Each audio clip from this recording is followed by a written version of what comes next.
તો જય માતાજી મિત્રો, હર હર મહાદેવ। આપણે આવી ગયા છે મહેસાણા જિલ્લાના વિજાપુર તાલુકાના ગુંચડી ગામે અને ત્યાં આગળ આપણે દર્શન કરીશું રામેશ્વર મહાદેવના। કે ગુજરાતમાં તમે ઘણા બધા મંદિરો જોયા છે, પણ આવું જે જબરજસ્ત મંદિર કે જેની કલા જે ઈંટોમાં ચણેલું છે એવું મંદિર તમે ક્યાંય નહીં જોયું હોય।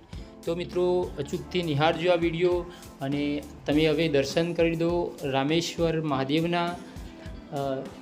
જે દક્ષિણમાં તો ઘણા મંદિર આવા હોય છે, પણ આપણા ગુજરાતમાં પ્રથમવાર આવું મંદિર જોવા મળ્યું છે કે દક્ષિણ જેવું બનાય છે। આનો પ્લાન દુબઈના મંદિરો જેવો પ્લાન છે।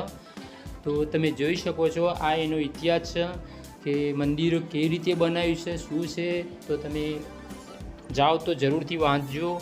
અને આ મંદિરની ખાસિયત એ છે કે આ મંદિરનું ગાર્ડન જબરજસ્ત છે અને મંદિરની આજુબાજુનું જે વાતાવરણ છે બહુ સરસ છે। તો તમે પ્રવાસ આવો યા તો આજુબાજુ કોઈ જગ્યાએ આવો તો અહીંયા વિજાપુર તાલુકાના ગુંચડી ગામે જરૂરથી આવજો અને દર્શન કરજો મહાદેવના। આ મંદિર એટલું અદ્ભુત લાગે છે કે તમે જોયું જ નહીં હોય પહેલાં, આ એવું મંદિર છે। તો તમે મિત્રો જોતા રહેજો ને આપણા વિડીયોમાં બન્યા રહેજો અને આવા મારા વિડીયો જોવા માટે મારી ચેનલ એટલે કે વેલુબા દુનિયાને સબસ્ક્રાઈબ કરી દેજો। જુઓ મિત્રો કેવું અદ્ભુત નજારો દેખાય છે, તમે જોઈ શકો છો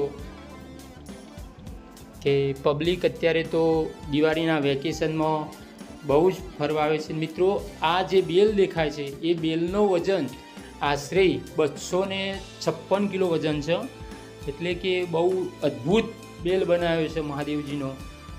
અને તમે જોઈ શકો છો કે કેવો સરસ નજારો છે। આ મંદિરની જે પ્રાકૃતિક છે બહુ જબરજસ્ત છે। અને જે આ ગાર્ડનનું ખાસિયત એ છે કે આમાં વિદેશી વૃક્ષો વાવવામાં આવ્યા છે। તો તમે તમારા બાળકને લઈને જાઓ તો દર્શન કરવા તો આ વૃક્ષ બતાવજો। જુદા જુદા વૃક્ષો આવ્યા છે, વિદેશી વૃક્ષો છે, તો એ પણ નિહાળજો। અત્યારે મંદિરમાં એક ફંક્શન ચાલુ છે દિવાળીનું, તો મંડપ બાંધેલો છે અને મંદિરનો તો નજારો અદ્ભુત દેખાય છે। તો તમે જુઓ અને આજુબાજુ રહેતા હોય કે આજુબાજુ વિજાપુરના કોઈ દર્શન કરવા આવ્યા હોય તો ગુંચડી ગામની મુલાકાત જરૂર લેજો। અને આ તમે જે સામે જુઓ છો એ બીલીપત્ર છે અને આ બીલીપત્ર 1151 ઝાડ વાવેલા છે બીલીપત્રના મહાદેવજીના। તો એ પણ બગીચો જોયા જેવો છે કે આટલી બધી બીલી મેં પહેલી વાર જોઈ છે। એમ તમે જુઓ બીલીના ફર પણ આવી ગયા છે અને બીલી જબરજસ્ત છે કે 1100 આપણાથી એક વૃક્ષ નહીં વવરાતું તો 1100 છોડને ઉછેર્યા છે, તો કેટલી મહેનત થઈ હશે। તો આ એક રામેશ્વર મહાદેવની દયા છે। તો આવા વિડીયો જોવા હોય તો વેલુબાની દુનિયા એટલે કે વેલુબાની દુનિયા ચેનલને સબસ્ક્રાઈબ કરી દેજો। તો આવા ઐતિહાસિકના આવા મંદિરો તમને બતાવીશું।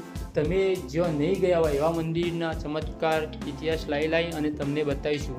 તો જય માતાજી, જય મહાદેવ।